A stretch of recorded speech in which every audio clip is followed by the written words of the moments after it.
Olá a todos, estou gravando esse vídeo aqui para a gente continuar a nossa série sobre o clima, nosso segundo vídeo. Hoje eu gostaria de tratar com vocês da circulação atmosférica, tá? E falar um pouquinho sobre as chamadas células de Hadley. Essas células de Hadley, elas determinam as áreas que vão ser mais úmidas, áreas que vão ser mais secas, e elas estão relacionadas basicamente ao quê? As diferenças de pressão de acordo com a posição que você está nas zonas climáticas. As zonas tropicais são áreas de alta pressão atmosférica, enquanto que a zona equatorial é uma área de baixa pressão atmosférica. E qual é a influência disso? Porque os ventos acabam se deslocando das zonas de alta pressão e vão para as áreas de baixa pressão. E tudo isso acaba gerando o quê?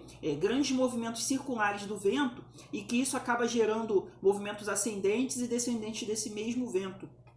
Esses movimentos ascendentes, geralmente eles permitem a formação de nuvens, provocam chuvas e geralmente essas áreas acabam se tornando mais úmidas. Então a primeira informação que a gente precisa ter em mente é o quê? A área equatorial, ela é uma área de baixa pressão atmosférica, ela está recebendo os ventos que vêm das áreas de alta pressão, geralmente os dois trópicos, de Câncer e de Capricórnio, e quando esses ventos se encontram, eles formam nuvem e acaba tendo chuva. Ou seja, nessa zona equatorial, nós temos as florestas tropicais e equatoriais, ou seja, florestas úmidas, nós temos muita chuva e nós temos uma estabilidade do tempo muito grande. Ou seja, nessas áreas nós vamos ter os climas mais úmidos do mundo. Aí o que acontece? Esse mesmo vento que subiu, ele vai descer, ou seja, ele vai ter uma corrente descendente em outro local. E essa corrente descendente acaba ocorrendo aonde? Nos trópicos. Nos trópicos é que nós temos essa formação de células de alta pressão. O vento está descendo. E como o vento está descendo, ele impede a formação de nuvens de chuva e acaba auxiliando na formação dos chamados desertos. Se a gente pegar a faixa dos desertos que nós temos no mundo, eles estão nas mesmas faixas, tanto no hemisfério norte quanto no hemisfério sul. Por que ocorre isso? Porque nós temos uma corrente de vento que está descendo naquele local, nós temos correntes marinhas frias também que acabam influenciando, águas mais frias evaporam menos, ou seja, permite menos formação de nuvens e acaba formando menos chuva.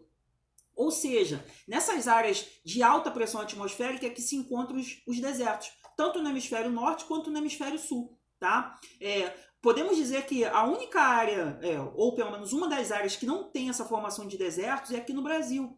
Nós temos ali próximo a São Paulo, Mato Grosso, região centro-oeste, ali é uma faixa que deveria ser uma área árida, mas na verdade ali tem um clima que a gente chama de tropical continental, que acaba chovendo em algumas épocas do ano. E o que acaba sendo influência para aquilo ali? Para que não seja um deserto naquela região. O que acaba ocorrendo ali é que a floresta amazônica acaba enviando umidade do ar. São chamados rios voadores. Por isso que existe a discussão tão grande em relação a esse desmatamento na Amazônia. O desmatamento na Amazônia não provoca só perdas da biodiversidade, de floresta e de animais. Na verdade, você perde também muita umidade do ar. Os rios voadores, ou seja, as nuvens carregadas de chuva que vêm da Amazônia, elas trazem essa chuva para a região centro-oeste e ali permitem que não forme uns desertos. Tá? Como você tem desertos na região da África, como o deserto do Kalahari, tá? Namíbia, como você tem desertos no hemisfério norte, todos eles são relacionados às áreas de alta pressão. Essa área de alta pressão aqui no Brasil, por exemplo, ela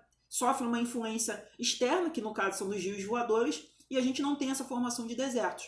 Ou seja, essas células de Hadley, elas formam as zonas tropicais mais úmidas e elas formam as áreas secas, ou seja, áreas onde vão se formar esses desertos.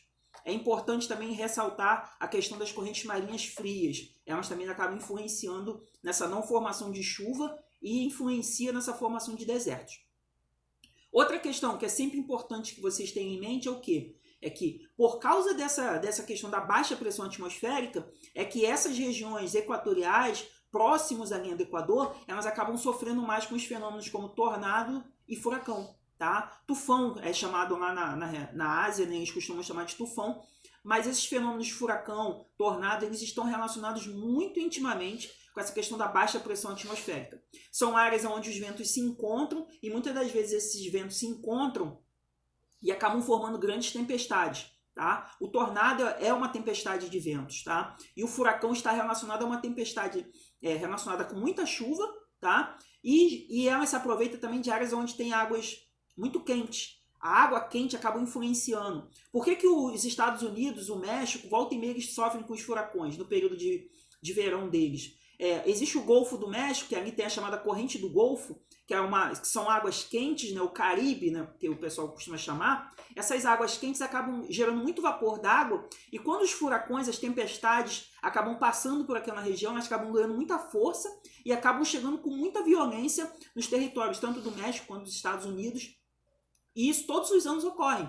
Por quê? É uma área de baixa pressão que está recebendo ventos advindos da área de alta pressão, e ali você ainda tem a ação da água, tá? Essa corrente do Golfo, ela é muito importante, porque ela influencia nessa formação dos furacões, na intensidade desses furacões, e ela também leva um pouco de calor para a Europa.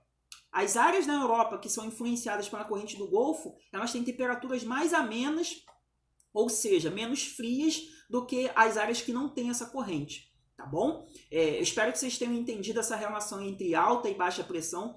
Tenho sempre em mente o seguinte: o vento sai da alta pressão e vai para a baixa pressão. Tá? As áreas de baixa pressão, as correntes de vento estão ascendentes. Isso forma mais nuvem, forma mais chuva. As áreas de alta pressão, as correntes de vento estão descendo, ou seja, impede a formação de chuvas. E isso acaba sendo intimamente ligado com a formação dos grandes desertos mundiais. Tá bom? Vou gravar outros vídeos para a gente poder continuar falando sobre o clima, tá bom? Fiquem com Deus e até a próxima.